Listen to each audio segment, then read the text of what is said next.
Oke, saudara, selamat berjumpa. Saudara, sebelum saya membawakan firman, saya ingin selalu mengingatkan kepada saudara semua akan tema tahun ini. Karena semua firman yang akan kita pelajari bersama-sama akan ditujukan semua kepada tema tahun ini, yaitu Living a Life of Impact. Jadi kita harus menyadari bahwa sekarang ini kita sedang dibangun, sedang belajar untuk bisa mempunyai kehidupan yang memberi dampak kepada sekeliling kita. Nah, sebab itu saudara, hari ini saya diberi judul untuk membawakan firman mengenai menyerah penuh. Menyerah penuh sebagai gaya hidup kita. Nah, ayat yang diberikan kepada saya untuk kita sama-sama renungkan hari ini yaitu dari Markus pasal yang ke-8. Kalau saudara mau buka ayatnya, Markus pasal yang ke-8. Ayat 34 dan 35.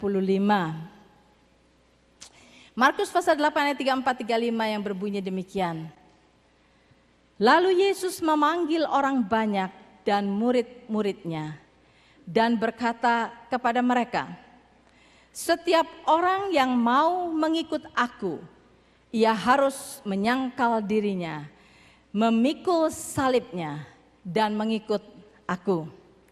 Karena siapa yang mau menyelamatkan nyawanya, ia akan kehilangan nyawanya. Tetapi barang siapa kehilangan nyawanya karena aku dan karena Injil, ia akan menyelamatkannya.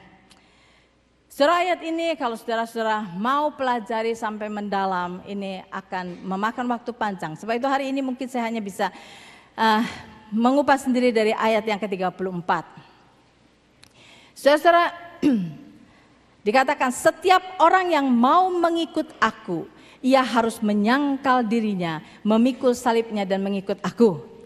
Saudara, saya bersyukur sekali saudara semua hadir pada hari ini.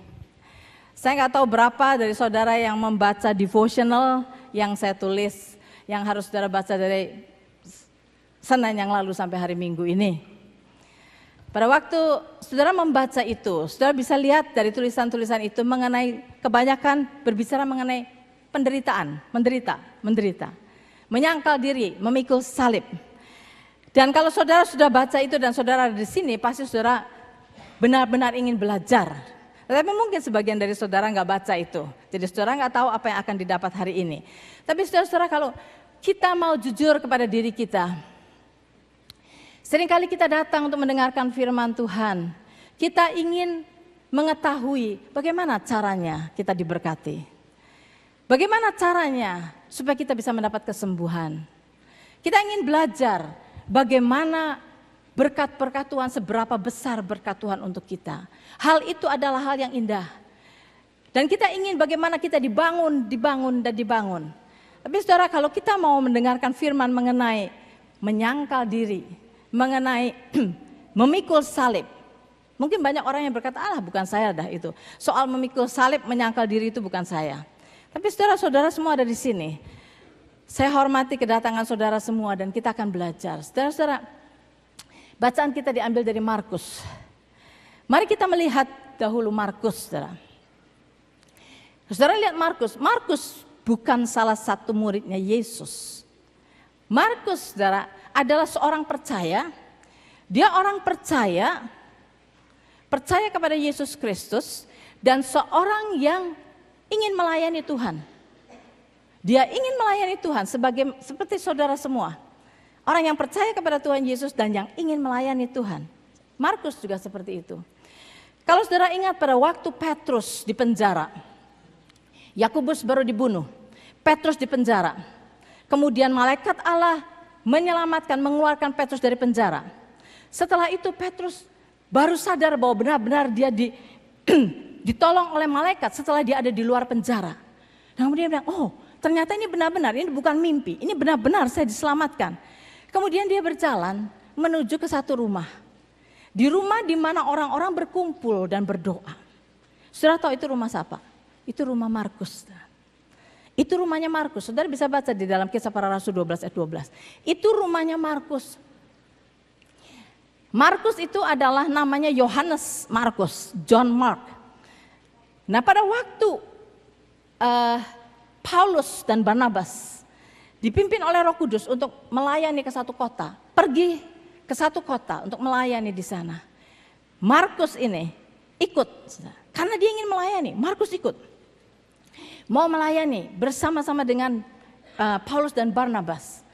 Dan dia benar-benar orang yang mau melayani. Tetapi kemudian pada saat mereka sampai di satu kota yang lain, mau pergi ke kota yang lain, di situ Markus bilang, saya pulang . Dan dia pulang. Ditinggal pelayanannya. Dan Paulus dan Barnabas harus meneruskan sendiri. Dan pulangnya Markus itu akan menyebabkan perselisihan antara Paulus dan Barnabas. Karena later on, pada waktu Paulus dan Barnabas akan pergi ke kota yang lain, Barnabas berkata bahwa dia mau bawa Markus. Paulus bilang, no. Ngapain? Bahwa seorang yang sudah meninggalkan ministry seenaknya aja, saya tidak mau Markus ikut. Barnabas bilang, saya mau bawa Markus. No, akhirnya mereka berselisih. Paulus dan Barnabas berselisih, akhirnya mereka split. Paulus berangkat dengan Silas, Barnabas berangkat dengan Markus. Itu kejadiannya Markus. Nah sekarang saudara-saudara, kalau saudara lihat Markus ini, dia seorang percaya, dia orang yang mau melayani. Tetapi mengapa seperti itu? Mengapa dia bisa tiba-tiba di tengah jalan, dia meninggalkan pelayanannya? Karena saudara, dia orang percaya, dia punya hati mau melayani, tetapi dia bukan seorang murid. Dia bukan seorang disciple. Dan later on dia sadari bahwa dia bukan seorang murid. Itulah sebabnya kalau saudara sekarang baca buku Markus. Markus itu buku yang mengatakan mengenai discipleship. Karakteristik pada buku Markus adalah discipleship. Karena dia melihat kelemahan dia dahulu. Dia jalan, dia mau melayani Tuhan, tetapi dia belum menjadi disciple. Seorang disciple, seorang murid yang dimaksud di dalam Alkitab bukan hanya seorang yang mendengarkan pengajaran saja duduk, bukan. Murid pada zaman itu, saudara tahu 12 murid Yesus. Murid adalah orang yang mau belajar firman, pengajaran.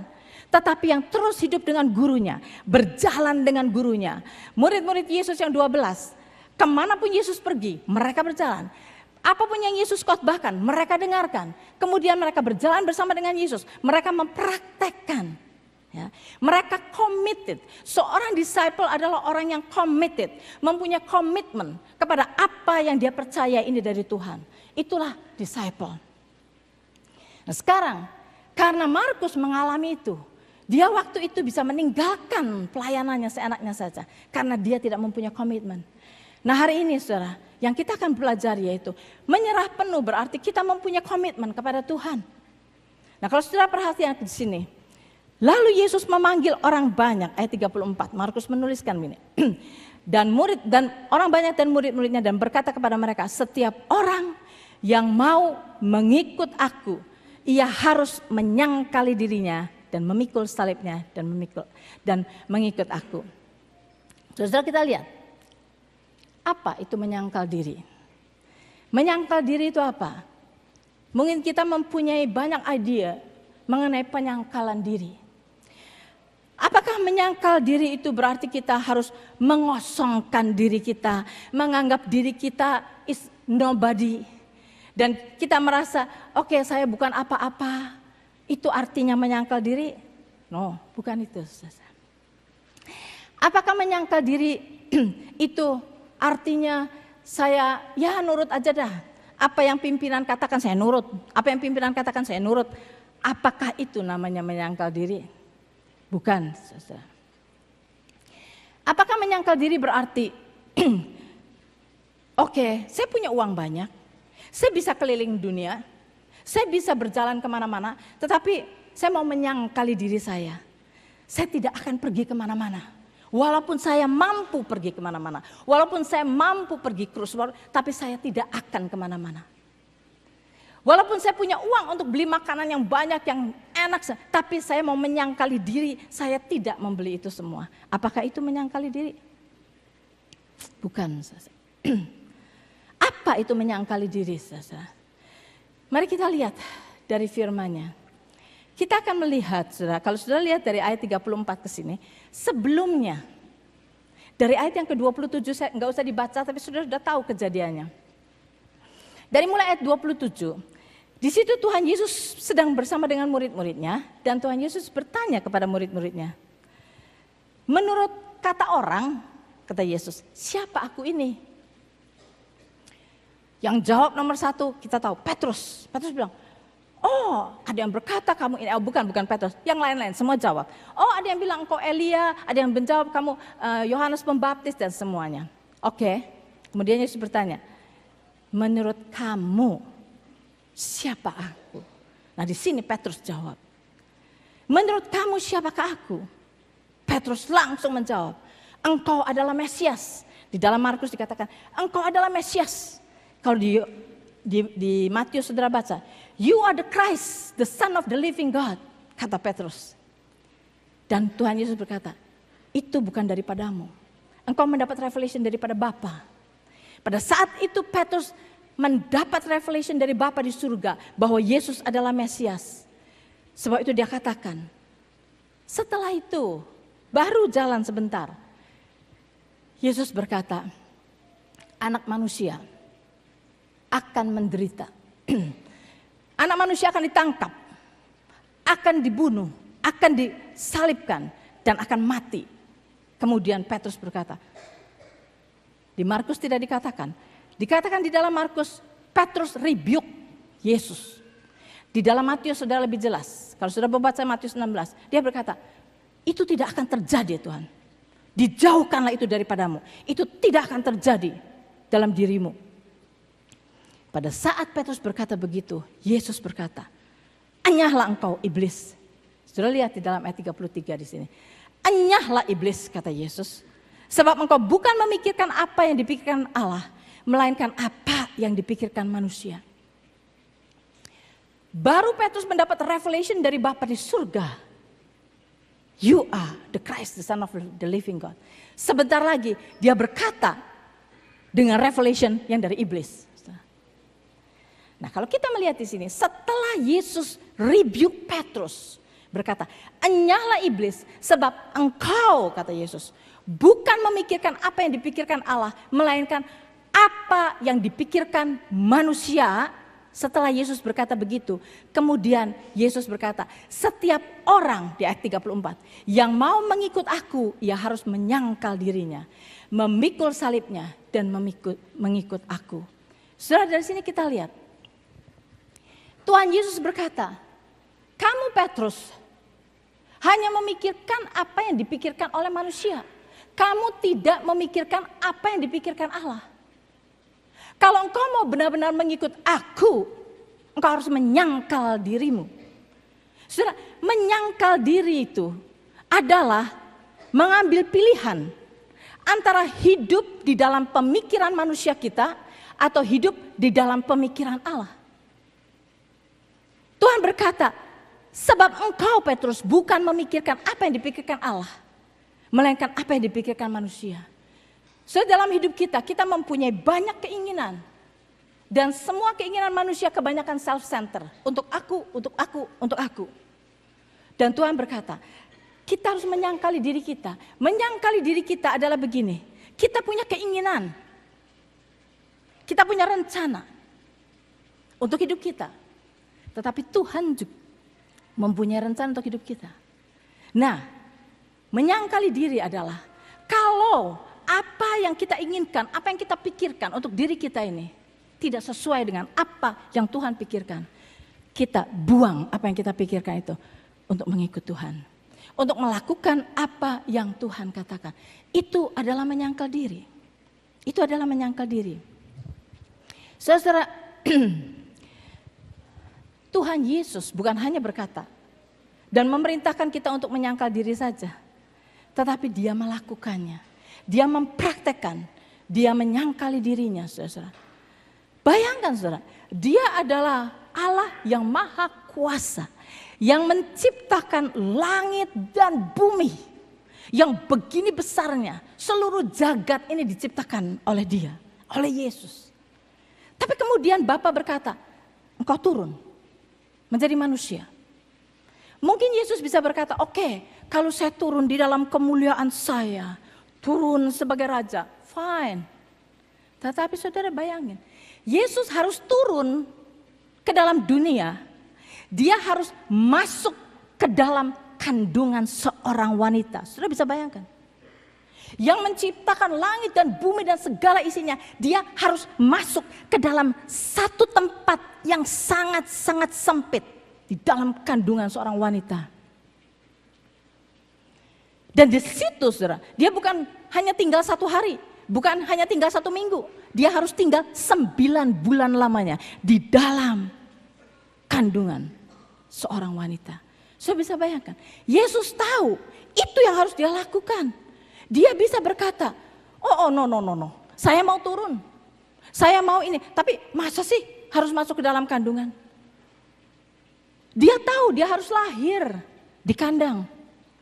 Dia bisa berkata, oh Tuhan, Bapak jangan di kandang, enggak usah di istana dah, at least ya di rumah yang bersih dah. So, dia menyangkali dirinya, harus lahir di kandang. Yes Bapak, dia lahir di kandang. Dia harus menjadi seorang anak dari seorang tukang kayu yang miskin.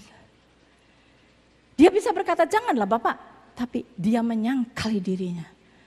Oke Bapak, kalau itu yang harus saya lakukan, aku lakukan. Itu yang Yesus lakukan. Dia menyangkali dirinya pada waktu dia datang ke dalam dunia ini. Dia menyangkali dirinya sampai dia mati di kayu salib untuk kita. Itu yang Yesus lakukan. Nah, kita berkata, ya itu kan Yesus. Itu kan Yesus. Kita kan manusia. Saudara, Tuhan membimbing kita juga. Saya pikir, apa ya, contoh apa yang saya bisa berikan? Supaya orang jami itu kan Yesus. Saudara, Tuhan ingatkan akan kehidupan kami, Pastor Joe dan saya. Yang saudara sudah familiar ceritanya. Dia adalah anak seorang pendeta. Papanya punya anak 8. Dan dia sudah ceritakan kehidupannya susah. Sampai harus jual botol kosong, botol bekas, koran bekas. Untuk mendapatkan uang supaya mereka bisa makan. Keadaan yang seperti itu. Dan yang dia cuma ingat, yang very fortunate di dalam hidup dia yaitu papanya suka sekali tempe. Karena suka tempe, setiap hari makan tempe. Nah karena setiap hari makan tempe, saudara lihat seluruh keluarganya dari yang paling tua sampai yang badannya kuat-kuat. Karena tempe. Tempe selalu ada di mejanya. Nah itu yang dia ingat. Aduh, untung ya papa saya suka tempe. Sekarang mereka juga suka tempe semua. Dan badannya kuat-kuat karena tempe. Nah saudara, tapi dia mengalami, boleh dibilang sengsara atau penderitaan ya di dalam pikiran dia. Mau beli apa nggak bisa. Karena boleh dibilang miskin. Karena itu saudara, dari kecil, cita-cita dia, keinginan hatinya, apa yang ada di dalam pikirannya, pikiran manusia dia. Saya kepengen menjadi orang yang mampu. Orang yang berhasil, orang yang kaya, supaya anak-anak saya tidak menderita, nggak usah jual botol kosong, nggak usah jual koran. Saya mau itu. Saudara tahu dari kecil, saudara, dia sudah jadi salesman dari kecil, dari SD dia dagangan burung dara, saudara. Saudara burung dara yang bisa dikeplek-keplek gini, dia dagangan burung dara, nyatut burung dara. Setelah dia SMP, saudara, dia dagangan kartu. Saya masih lihat itu kartunya gambar kucing, gambar anjing. Dia bawa itu kartu, masukkan ke toko-toko di Bandung. Sampai dia dapat duit banyak, sampai dia kebingungan. Bagaimana naruh duitnya ya. Nanti kalau di bus orang lihat saya bawa duit banyak, nanti dicolong. Dia masukkan ke dalam sepatu dia masukkan. Nah itulah, dia udah jadi salesman dari dia masih muda. Cita-citanya, desire hatinya untuk menjadi orang yang berhasil. Orang yang mampu, yang tidak miskin. Setelah dia menikah, dia sudah lulus bisnis di sekolah di sini, kemudian dia ambil real estate dan kemudian mungkin dia pikir, saya nggak tahu pikiran dia, cuma dia, satu-satunya nyatut atau bukan nyatut, dagangan supaya dapat untung banyak, jual rumah, karena jual rumah kan gede harganya, kalau komisinya kan banyak sekali jual dapat duit banyak, maka dia mau jadi real estate agent. Dia menjadi real estate agent. Dari tahun 73. Dan saudara, pada saat itu real estate benar-benar dead. Struggling. Kita waktu itu struggling. Dan dia kalau sampai dia jual rumah 1, 2 itu aduh sudah senangnya dapat duit. Nah saudara, dia struggling. Tetapi dia determined. Dia kerja keras. Masukin brosur kemana-mana, ke rumah, dari rumah ke rumah dan sebagainya. Untuk bisa menjadi orang yang berhasil, yang mampu. Enggak jadi orang miskin. Itu cita-citanya. Sampai 12 tahun dia di real estate. Dia tekuni 12 tahun saudara. Pada tahun 85 real estate mulai picking up. Mulai. Pada waktu sebelum-sebelumnya itu interest rate itu bisa sampai 12%. Bahkan pernah sampai 15 turun lagi. Nah saudara, seperti itu. Sebab itu susah sekali. Tahun 85 mulai picking up. Nah dia mulai, wow jalan nih sekarang. Ya, jalan nih, cita-cita saya akan berhasil. Ini keinginan hati saya dari kecil. Pada tahun 87, dia dipanggil untuk menjadi hamba Tuhan. Pimpinan gereja berkata, I think kamu yang akan menjadi hamba Tuhan di sini. Dia bilang no. Dia nggak mau. Image dia menjadi pendeta itu miskin. Image dia menjadi pendeta anaknya akan sengsara. Itu image dia. Dia nggak mau, saudara, nggak mau. Tapi pada waktu pimpinan di dalam gereja ini berkata, coba kamu doa. Tanya Tuhan, at least kamu sudah tanya Tuhan. Kalau kata Tuhan no, ya no. Tapi kalau Tuhan yes, ya yes. Jadi kamu harus tahu, maka dia harus pergi retreat. Saudara, dia pergi retreat. Seorang diri ke Singing Water. Hari Senin, dia doa puasa hari Senin. Gak dapat apa-apa. Sampai hari Selasa masih doa puasa. Dia gak dapat apa-apa. Hari Rebo masih di dalam doa puasa. Dia gak dapat apa-apa. Rebo malam saya ingat sekali thunderstorm, besar thunderstorm. Dia call dari sana. Dia bilang sama saya gak dapat apa-apa, saya pulang aja dah ya. Saya bilang, just tunggu dah sampai besok. Dan saudara, keesokan harinya. Sebetulnya di dalam hati dia, moga-moga Tuhan berkata no. Karena dia gak mau. Tetapi saudara, hari Kamis, pagi jam 10. Dia membaca dari Yesaya 41 ayat 8 sampai dengan 20, saudara bisa baca sendiri di rumah. Tuhan berkata, engkau adalah hambaku yang telah kupilih. Engkau aku ambil dari ujung-ujung dunia. Janganlah takut, aku memegang tangan kananmu. Janganlah bimbang, aku memegang engkau dengan tangan kananku yang membawa kepadamu kemenangan. Aku yang meneguhkan engkau, bahkan menolongmu, kata Tuhan. Dan Tuhan berkata, orang-orang yang bangkit amarahnya kepadamu akan terkena noda dan akan mendapat malu. Dan Tuhan bilang, jangan takut. Di situ dia katakan, dia merasa seperti Bapa berkata kepada anaknya. Tuhan berkata, engkau aku pilih. Saudara, dari situ saudara bayangin, cita-cita, pemikiran manusia dia dari kecil sampai dewasa, dari tahun 73 sampai 84, 14 tahun di real estate. Saat the time untuk dia bisa reap apa yang dia sudah tekuni, Tuhan berkata, tinggalkan. Aku memanggil engkau. This is the time, penyangkalan diri. Ini yang disebut penyangkalan diri. Mungkin sudah dengar cerita ini berkali-kali. Tetapi kalau sudah mau tahu, yang namanya menyangkal diri adalah pada saat kita sudah tinggal ini, Tuhan berkata, tinggalkan bawah sini. Dan kita berkata, yes Lord. Yes Lord. Dan dia tinggalkan semuanya. Saudara, itu menyangkal diri. Saudara lihat, murid-murid Yesus. Pada waktu mereka adalah penjala ikan. Turun-temurun mungkin. Orang tuanya penjala ikan, mereka penjala ikan. Menjala ikan adalah expertise dari mereka. Itu mata pencaharian mereka.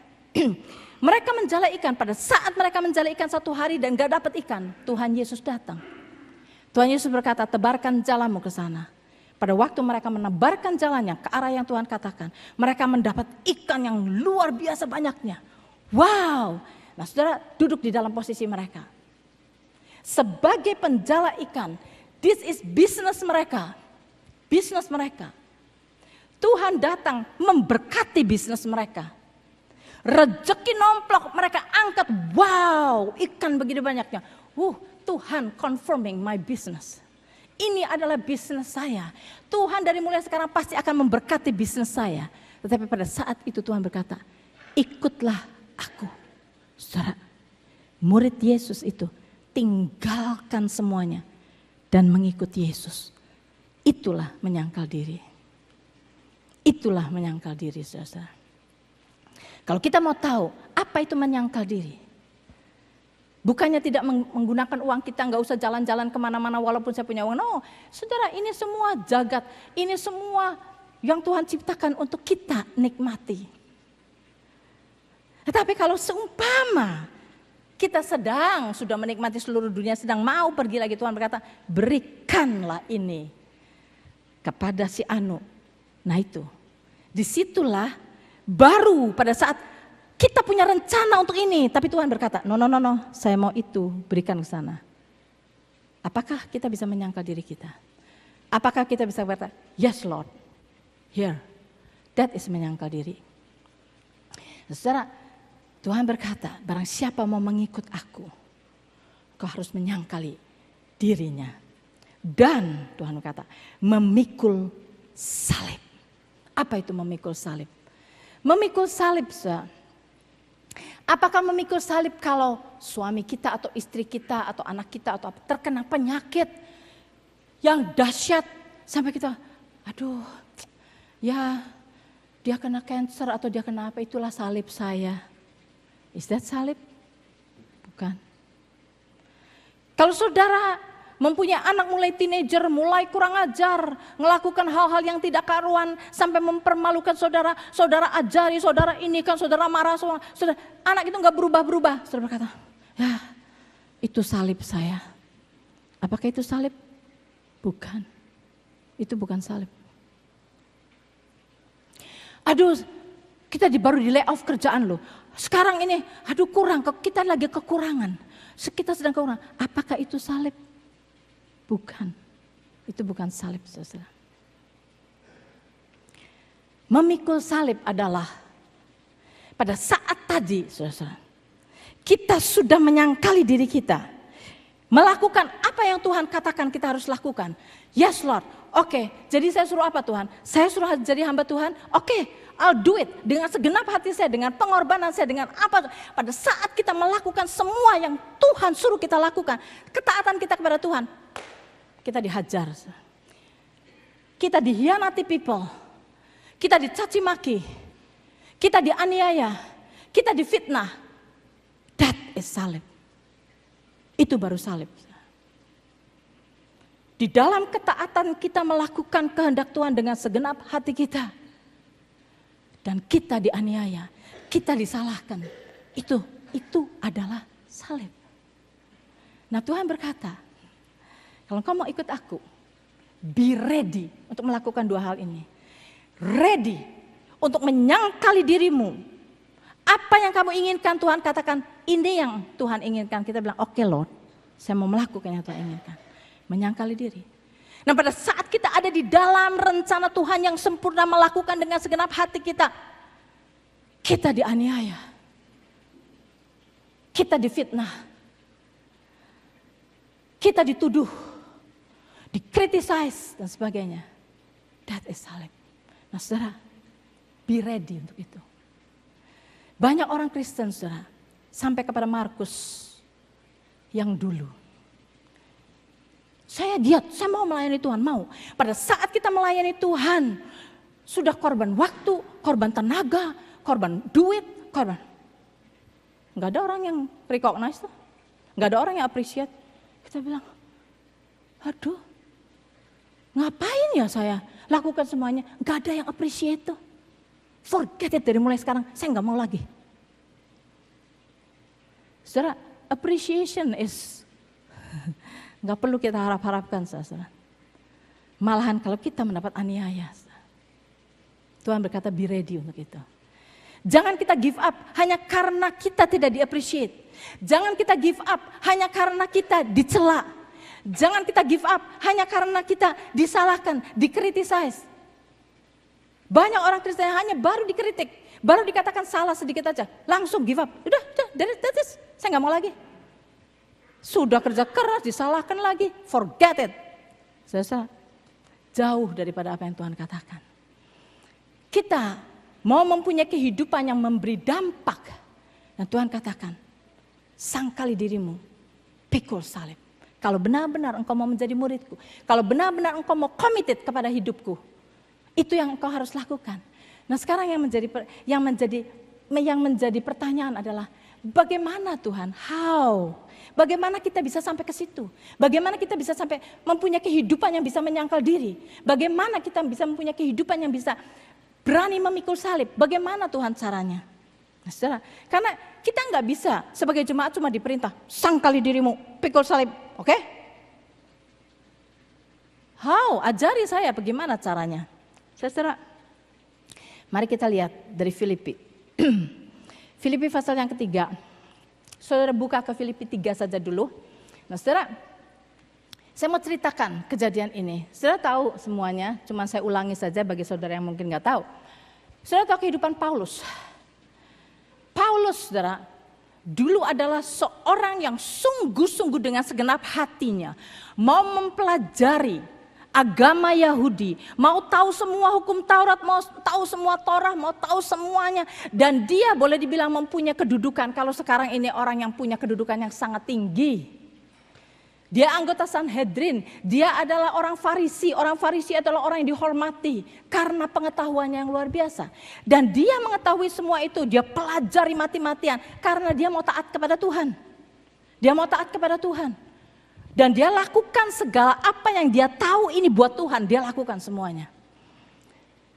Sampai dia menganiaya orang Kristen. Karena dia gak percaya bahwa Yesus adalah Mesias. Karena dia mempunyai konsep bahwa Mesias adalah yang akan menjadi raja, akan memerintah. Tetapi Yesus kok disalib. Sebab itu dia bilang, saya gak percaya itu Mesias. Karena dia punya konsep sehingga keberadaan Yesus yang sesungguhnya nggak bisa dia terima karena konsepnya, karena otaknya, karena pikirannya dia yang sudah matok dan nggak bisa dirubahkan.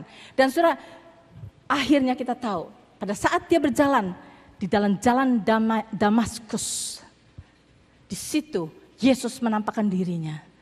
Yesus menampakkan dirinya. Paulus jatuh, namanya waktu itu Saulus, jatuh dari kuda. Dia melihat cahaya yang luar biasa terangnya dan kemudian dia berkata, siapakah engkau Tuhan? Kemudian Tuhan menjawab, akulah Yesus yang engkau aniayakan. Pada saat itu juga saudara, mata rohani Paulus tercelik, mata jasmaninya menjadi buta. Saudara lihat, disitulah pertama kali Paulus mulai belajar, mengenal, mengetahui ini Yesus. Setelah itu kita tahu Rasul Paulus terus belajar mengenali Yesus sehingga dia katakan di sini di dalam Filipi pasal yang ketiga dari mulai ayat yang keempat dikatakan begini. Sekalipun aku, kata Rasul Paulus, juga ada alasan untuk menaruh percaya pada hal-hal lahiriah. Jika ada orang lain menyangka dapat menaruh percaya pada hal-hal lahiriah, aku lebih lagi, kata Rasul Paulus. Disunat pada hari ke-8 dari bangsa Israel, dari suku Benyamin, orang Ibrani asli, tentang pendirian terhadap hukum Taurat, aku orang Farisi. Tentang kegiatan, aku penganiaya jemaat. Tentang kebenaran dalam mentaati hukum Taurat, aku tidak bercacat, kata Rasul Paulus. Tetapi, di sini, apa yang dahulu merupakan keuntungan bagiku, sekarang ku anggap rugi karena Kristus. Malahan segala sesuatu ku anggap rugi karena pengenalan akan Kristus Yesus Tuhanku lebih mulia daripada semuanya. Oleh karena dialah aku telah melepaskan semuanya itu dan menganggapnya sampah supaya aku memperoleh Kristus. Saudara, begitu Rasul Paulus fokus kepada Yesus, kepada Kristus. Semakin dia mengenal Yesus, semakin dia mengenal Yesus, semakin dia melihat segala apa yang dia anggap hebat, segala apa yang dia dulu kejar-kejar, semuanya seperti sampah dibandingkan dengan pengenalan dia akan Yesus. Kemudian dia berkata di dalam ayat yang ke-10, yang ku kehendaki ialah mengenal dia dan kuasa kebangkitannya dan persekutuan di dalam penderitaannya, di mana aku menjadi serupa dengan dia dalam kematiannya. Saudara, lihat sequence-nya. Ini yang harus kita pelajari. Untuk kita mau bisa menyangkali diri, bisa memikul salib, sequence-nya dia berkata ini, yang ku kehendaki, kata Rasul Paulus, ialah mengenal dia.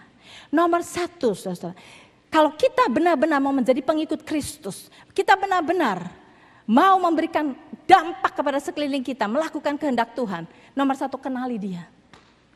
Kenali dia. Jangan hanya mengenali berkat-berkatnya, jangan hanya mengenali aturan-aturan yang ada di Alkitab. Kenali dia secara personal. Kenali dia. Ambil waktu kita, saudara, untuk mengenal Tuhan. Jangan sampai kita disibukkan hanya dengan rutinitas setiap hari, terus menerus, dan kita tidak mempunyai waktu untuk mengenal Tuhan. Saudara, selama kita belum pernah kenal Tuhan, kita tidak akan bisa mengikut dia yang tidak kita kenal. Kenali dia. Punya relationship secara pribadi. Saudara, pada saat kita menghadapi persoalan hidup, saudara, that is the time di mana opportunity untuk kita mengenal Tuhan. Opportunity di mana kita mengenal kesetiaannya, kita mengenal kuasanya, kita mengenali dia, kasihnya, care Tuhan di dalam persoalan kita. Kenali Tuhan di dalam setiap waktu. Nomor satu, kenali Tuhan. Dan kenali kuasa kebangkitannya. Saudara, kuasa kebangkitannya harus kita kenali. Minggu yang lalu Pastor Jo berkhotbah di Easter di sana mengenai kuasa kebangkitannya. Kuasa kebangkitannya harus kita kenali, saudara. Kenali. Karena begini, kuasa kebangkitan Yesus adalah kuasa Roh Kudus yang luar biasa. Sampai Yesus mati pun dibangkitkan oleh Roh Kudus. Nah, kalau kita mau tahu kuasa iblis yang paling dahsyat adalah kematian. Itu adalah kuasa iblis yang paling dahsyat.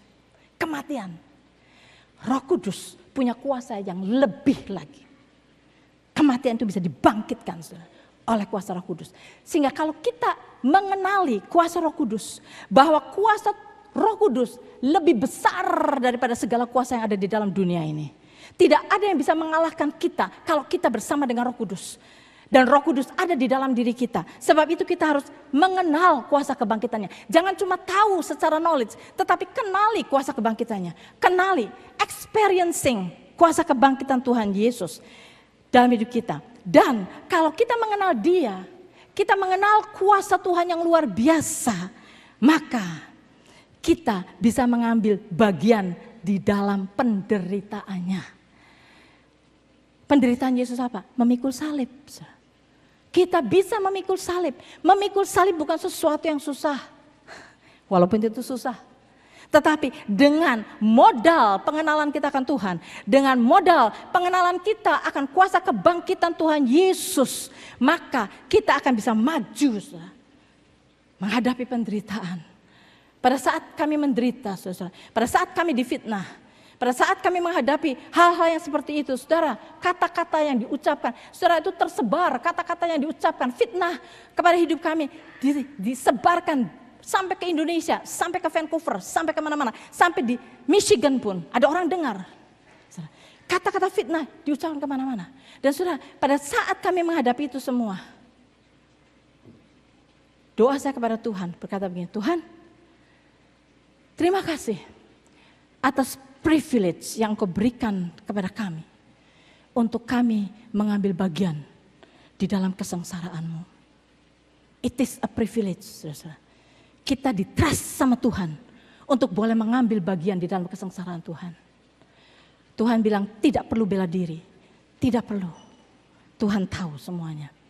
Nah, saudara, itu lihat kepada Tuhan, lihat, kenali Dia. Dia setia, saudara. Dia memulai hidup kita, dia akan memeliharakannya terus. Dia tidak akan menelantarkan kita. Dia tidak akan menelantarkan gerejanya. Dia tidak akan menelantarkan hidup kita. Kalau kita mau belajar untuk menyangkali diri, kenali Tuhan secara pribadi. Kenali kuasa kebangkitannya. Dan saudara, dengan itu, di dalam Filipi pasal yang keempat, saudara lihat, ayat yang ke-13. Kalau itu semuanya kita sudah alami, segala perkara dapat kutanggung di dalam Dia yang memberi kekuatan kepadaku. Kuasa kebangkitannya ada di dalam kita. Bersama dengan Dia kita bisa menghadapi apapun juga. Pada saat kita mau berjalan menjadi alat Tuhan untuk memberikan dampak kepada dunia ini, saudara. Aniaya akan datang, angin ribut akan datang, tetapi kita tidak akan mundur. Kita akan berjalan terus bersama dengan Kristus. Aku akan bisa menanggung segala perkara. Kita tidak akan mundur, kita akan maju. Tetapi penyerahan diri kita harus menjadi lifestyle kita. Harus kita exercise di dalam hidup kita setiap hari. Saya itu mari saudara-saudara. Tadi saya senang menyanyikan lagu itu. Mataku tertuju padamu. Saya minta pemusik naik sini. Kita akan nyanyikan lagu itu. Mataku tertuju padamu. This is confession kita kepada Tuhan. Tuhan, saya mau belajar untuk menyangkali diri. Saya mau belajar untuk memikul salib. Karena itu adalah the mark of disciple. Tanda sebagai disciple, sebagai murid adalah kalau kita mau menyangkali diri kita dan mau memikul salib. Mari kita bangkit berdiri, nyanyikan lagu ini sebagai doa kita kepada Tuhan. Responi firman Tuhan dan kata Tuhan, yes Lord, saya mau memandang Engkau.